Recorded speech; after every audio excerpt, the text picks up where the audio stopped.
వాదనలు జరిగినాయి. రావణ్ మీద పెట్టినటువంటి కేసు దేశద్రోహం case, UAPA case, waging war against government of India, మరణశిక్ష పడేటువంటి కేసులు కూడా పెట్టారు. నాకు తెలీదు మీడియా సోదరులు మరి ఎక్కడైనా వీడియోలో మాట్లాడితే మరణశిక్ష పడే కేసులు పెడతారని. మొదటిసారిగా మా గౌరవ ఉప ముఖ్యమంత్రి గారి యొక్క ఇలాకాలో ఈ విధమైనటువంటి మరణశిక్ష పడే కేసులు విలేకరుల మీద పెడతారని నేను ఊహించలా, బట్ పెట్టారు. ఏదేమైనప్పటికీ కూడా న్యాయమూర్తి గారి దగ్గర సుదీర్ఘమైన వాదనలు జరిగినాయి. వారు తీర్పును రిజర్వ్ చేశారు. బహుశా ఇంకొంచెం సేపట్లో తీర్పునిచ్చే అవకాశం ఉంది. ప్రాసిక్యూషన్ తరఫున డైరెక్టర్ ఆఫ్ ప్రాసిక్యూషన్ మరొక 25 మంది లాయర్లు వచ్చారు. చాలా సుదీర్ఘమైనటువంటి వాదనలు వినిపించారు.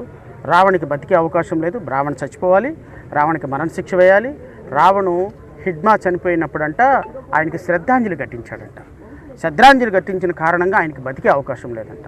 శ్రద్ధాంజలి ఘటించినటువంటి మరి హిడ్మా ఐడియాలజీని సపోర్ట్ చేసినటువంటి రావణు బతికే అవకాశం లేదు. రావణు తీవ్రవాది, రావణ్ని ఖచ్చితంగా అరెస్ట్ చేయాలని చూపించారు. మరి హిడ్మా చనిపోయినప్పుడు శ్రద్ధాంజలి ఘటిస్తేనే తీవ్రవాది అయితే మరి పవన్ కళ్యాణ్ గారు ఏమంటాడు? నేను నక్సల్ గురించి ఎందుకు మాట్లాడతానంటే నాకు ఇంతమంది ఎందుకు వెళ్ళిపోయింటారు ఈ అడవుల్లోకి నాకు అర్థం కాదు. ఇప్పుడు అసలు ఎంత కోపం ఉండాలి వీళ్ళకి. ఆ కోపం ఎక్కడికి పోదు. ఆపరేషన్ చేయండి, ఇంకోటి చేయండి, కోపం ఎక్కడికి పోదు, అది ఇంకో ఫామ్ తీసుకుంటుంది. సో దానికి ఏం మారాలి? దాని అల్టిమేట్ ముందు ఏంటి? Correction in democracy. What's correction in democracy అంటే accountability in democracy, responsibility in democracy. ఆ చిన్న పదవా పెద్ద పదవాన్ని కాదు. కోపం ఎక్కడికి పోదంట. ఎక్కడికి పోద్ది?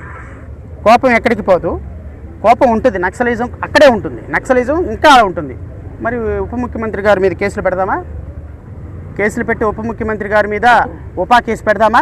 నక్సలిజాన్ని సపోర్ట్ చేశారు కదా, నక్సలిజాన్ని ఇప్పుడే సపోర్ట్ చేసి కోపం ఎక్కడికి పోదు, నక్సలైట్లో కోపం ఉంటుందన్నారు. మరి ఉప ముఖ్యమంత్రి గారిని కూడా నక్సలిజం చేద్దాం. సో ఇది ప్రజాస్వామ్యంలో మంచిది కాదు. ఈరోజు గత 5-6 రోజుల నుంచి రాష్ట్రంలో జరుగుతున్నటువంటి ప్రతి అంశాన్ని ప్రజలు గమనిస్తున్నారు, సామాన్యుడు గమనిస్తున్నాడు, నిరుపేదలైనటువంటి వ్యక్తులు గమనిస్తున్నారు, ప్రజాస్వామ్యవాదులు గమనిస్తున్నారు, సాధారణమైనటువంటి గృహిణులు కూడా గమనిస్తున్నారు.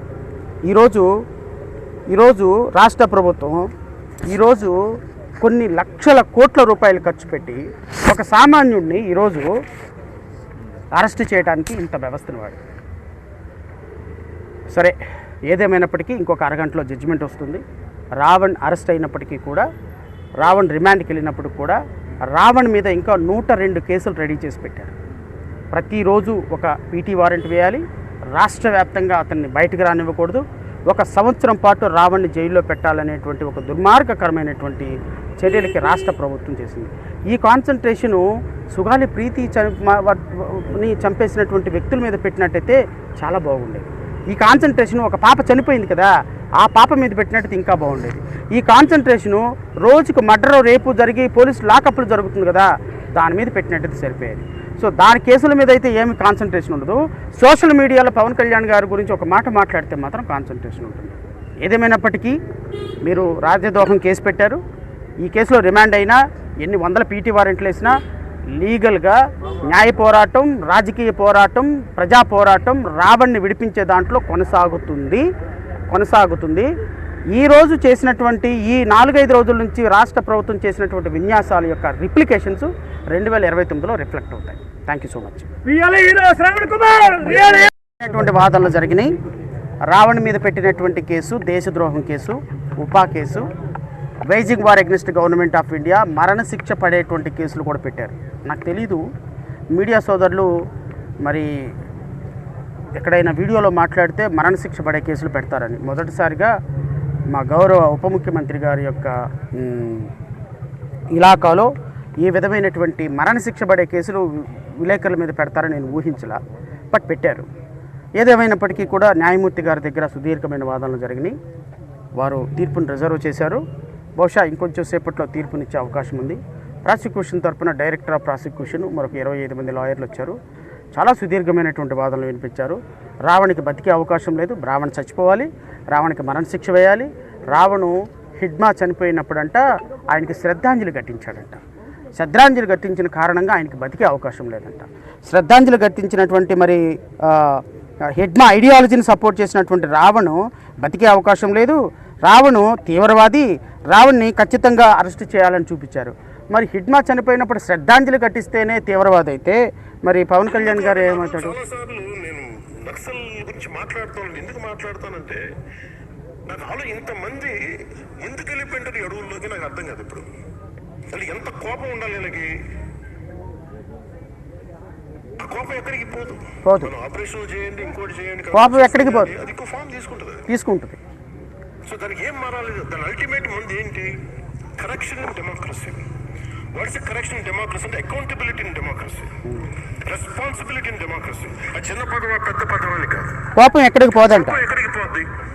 కోపం ఎక్కడికి పోదు, కోపం ఉంటుంది. నక్సలిజం అక్కడే ఉంటుంది, నక్సలిజం ఇంకా ఉంటుంది. మరి ఉప ముఖ్యమంత్రి గారి మీద కేసులు పెడదామా? కేసులు పెట్టి ఉప ముఖ్యమంత్రి గారి మీద ఉపా కేసు పెడదామా? నక్సలిజాన్ని సపోర్ట్ చేశారు కదా, నక్సలిజాన్ని ఇప్పుడే సపోర్ట్ చేసి కోపం ఎక్కడికి పోదు, నక్సలైట్లో కోపం ఉంటుందన్నారు. మరి ఉప ముఖ్యమంత్రి గారిని కూడా నక్సలిజం చేద్దాం. సో ఇది ప్రజాస్వామ్యంలో మంచిది కాదు. ఈరోజు గత 5-6 రోజుల నుంచి రాష్ట్రంలో జరుగుతున్నటువంటి ప్రతి అంశాన్ని ప్రజలు గమనిస్తున్నారు, సామాన్యుడు గమనిస్తున్నాడు, నిరుపేదలైనటువంటి వ్యక్తులు గమనిస్తున్నారు, ప్రజాస్వామ్యవాదులు గమనిస్తున్నారు, సాధారణమైనటువంటి గృహిణులు కూడా గమనిస్తున్నారు. ఈరోజు రాష్ట్ర ప్రభుత్వం ఈరోజు కొన్ని లక్షల కోట్ల రూపాయలు ఖర్చు పెట్టి ఒక సామాన్యుడిని ఈరోజు అరెస్ట్ చేయడానికి ఇంత వ్యవస్థను వాడి. సరే, ఏదేమైనప్పటికీ ఇంకొక అరగంటలో జడ్జిమెంట్ వస్తుంది. రావణ్ అరెస్ట్ అయినప్పటికీ కూడా, రావణ్ రిమాండ్కి వెళ్ళినప్పుడు కూడా రావణ్ మీద ఇంకా 102 కేసులు రెడీ చేసి పెట్టారు.